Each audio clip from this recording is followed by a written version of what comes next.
Guys, kung gusto nyo pagsamahin yung mga multi-effects ninyo at saka yung mga analog nyo, or kung gagawa kayo ng pedal board, syempre kailangan nyo nito para mai-connect to sila. At kung bibili kayo guys, 6 na piraso to, ilalagay ko dyan sa yellow basket. Kaya bumili ka na, alam kong kailangan mo to. Naikabit ko na yung dalawa.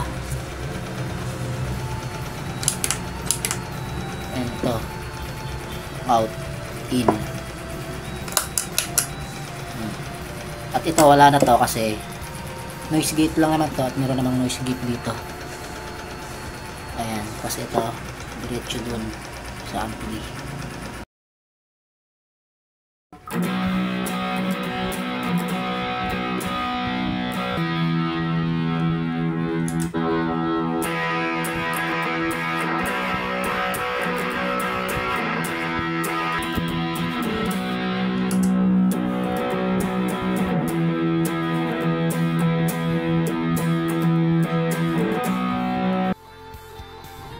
Kaya mag-check out ka na. Nandyan lang naman sa yellow basket.